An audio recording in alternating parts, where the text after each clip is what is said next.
ChatGPT is becoming more useful than ever before. There is a new feature that changes the way you use AI. It's called Work. Regular ChatGPT, you ask a question and you get an answer, and then you go and do something with that answer. ChatGPT Work, you give it a job, and it goes and does the job. Two things that makes Work even more powerful is plugins and sites. And that's what this video is about. We're going to discuss ChatGPT Work, plugins, and sites, and how to use them. And make sure you stick around because I will be showing two demos using these tools. All right, July 9th, OpenAI announced ChatGPT Work. Their line is that it's an agent inside ChatGPT, which, okay, everybody says agent now, so here's the difference in plain terms. It takes a goal, and it breaks that goal into steps. So it works through them on its own and hands back something finished, a spreadsheet, a doc, a whole website. It runs on GPT 5.6, which OpenAI shipped the same day. And underneath it, there's a Codex technology. For those that don't know, Codex is the coding agent that they've had out for a while now. OpenAI says that more than 5 million people use Codex every week. And more than 1 million of those people are using it for work that isn't software at all. So that number is basically why this product exists. Now let's talk about plugins. Here's the problem plugins solve. On its own, ChatGPT Work is a very capable thing, but its access is limited. Alone, Work can only access your local files and the internet. It's capable of building things, but it can't work inside other apps. A plugin is how you hand it one of those apps. You connect a tool once, and from then on, Work can go read from it, and in a lot of cases, write back to it. OpenAI says there are more than 1,400 of them now. I would highly recommend taking a look at the plugins yourself, because you may be surprised what you'll find. So there are two ways to use one. Most of the time, ChatGPT just figures out on its own which one to reach for. But you can also point it at one directly. You type the @ symbol and the app name right in your prompt. So at the beginning of the video, I mentioned sites. This is what the second demo is actually going to build. When Work finishes a job, it hands you something back. A lot of the time, that's a file. But it can also hand you an actual website. That's a feature called Sites. OpenAI shipped it on July 9th, which is the same day as Work, and it's still in public beta. You describe the page you want, and ChatGPT builds it and hosts it for you. This could be a dashboard, a project tracker, a little calculator, or an internal portal.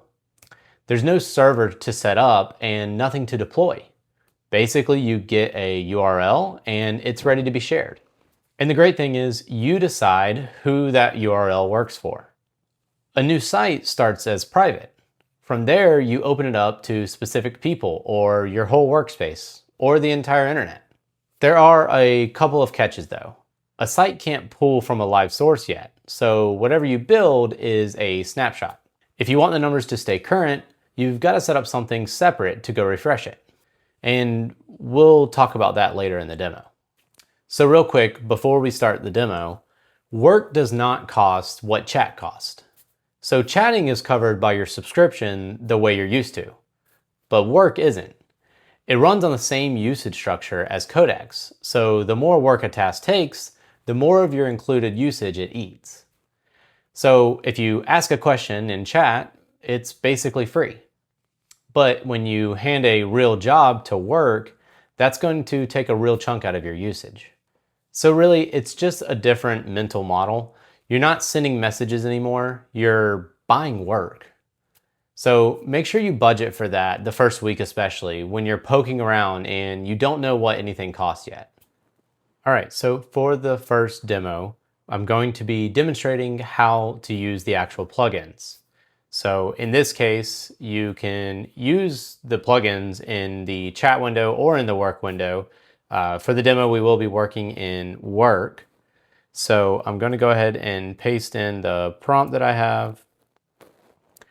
And we'll just take this out and I'm going to show you how you can tag the plugin. So like I mentioned before, just type in the @ and then type in your plugin name.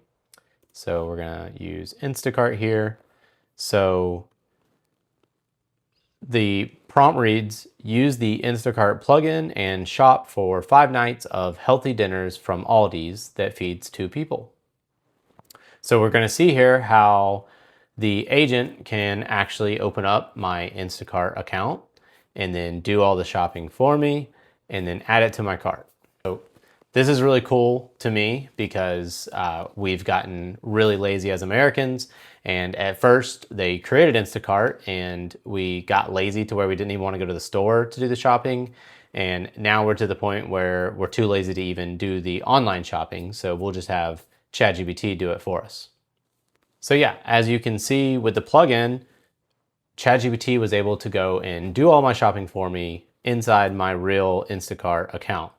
The great thing is too, it's not gonna automatically just buy a bunch of groceries.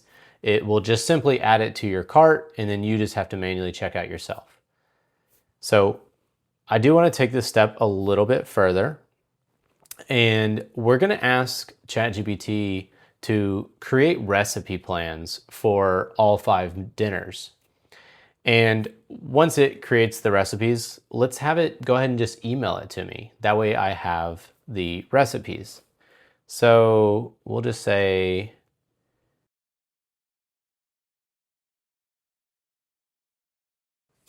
all right. So the cool thing here too is this is another great example of how ChatGPT can actually determine which plugin to use without me tagging the plugin like we did with the Instacart plugin. So it knows to use my Gmail workflow because, well, frankly, that's because that's the only plugin that I have installed, but it knows that it's used for emails. And that's just a simple example. There are tons of other examples to where ChatGPT will know what plugin to use. So we'll give this some time and we'll check back whenever we get the email with the recipes and we'll take a look at that. All right, and so we're in my inbox and you can see that we got our email with the recipes for each dinner. You could even take this a step further and have it create a Word document for the recipes if you'd like. The email works fine for me because I can just pull up the email and read the recipe from there. But that is a really cool example of how plugins work and how you can really extend the capabilities of ChatGPT Work when you include plugins. So that's how the plugins work. It was able to use my actual Instacart account to do my shopping for me, and then use the Gmail plugin to send the recipe. So now for the next example. So this is made up data for a small coffee company. I intentionally made this data set very messy, specifically for this demo. So the dates are in 3 different formats: duplicate orders, blank cells, a few rows where somebody typed in the quantity out as a word. And I want one thing out of it. I want a dashboard that's live on the web that anybody can access that has the URL to the dashboard. So let's go check it out. All right, so for this next demo, I'm going to be not only demonstrating the plugins, but we're going to demonstrate how ChatGPT Work can operate, and then also how sites work and how beneficial really that sites can be. So we'll paste in our next prompt. And then here's where I'm calling out a file. So I'm going to go ahead and do the @ exactly how we did for the plugins, but you can also tag specific files that are on your computer. So we're going to tag the North Bend Sales CSV file. So this is the messy file that I just made up. So basically the prompt reads to review this North Bend sales file. And this is a year of sales data for a small coffee company. It's messy. I know there are duplicate orders. The dates aren't in one format and the region names are inconsistent. So we're going to ask the agent to clean it up, then build a dashboard on the sites feature that a team can actually open. So we're going to specify some of the metrics that we want on this dashboard. So we want revenue over time, which products actually make money, how the 4 sales channels compare, and anything else that the agent may notice that I didn't ask for. So we will send this one over. So again, here, the agent is actually able to go into files on my computer and find the one that I'm looking for, and then open up that file and go ahead and do some of the analysis for me. The great thing too is you'll notice that in the prompt, I didn't specify exactly how to calculate these metrics. So we mentioned that we wanted revenue over time and we wanted to know which products actually make money. These are very natural language prompts. We're not specifically telling that, what type of calculations to use or how to create the formulas to figure this stuff out. We're just using natural language. So this is really great for small businesses that may not have data analytics teams or somebody that can pull dashboards or build dashboards like this or do the analysis and the cleanup of the data. So you can just specifically tell ChatGPT what you want in your own words and it'll be able to figure out the rest. I will say this one's probably going to take a little bit longer than the Instacart demo. So I will get back with you as soon as it's done and we can take a look at the site that it builds. All right, we are back and it looks like the site or the dashboard is complete. So we'll just take a look here. This is another great example of another feature in ChatGPT, which is the in-app browser. So this is a fully functional browser within your actual chat window. So we can check out this dashboard. Did some really good analysis here, net revenue by product, and we have some sales channel comparison. So we got online, wholesale, retail store, net revenue by region, really good stuff. So even tells us here a little message on what stands out.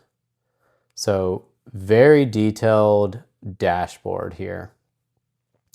So what's really cool, like I mentioned earlier, when you go to share this, so let me back up. When it first creates the site, you will be the only one to have access. So if you click share, you can see that who has access is set to just me.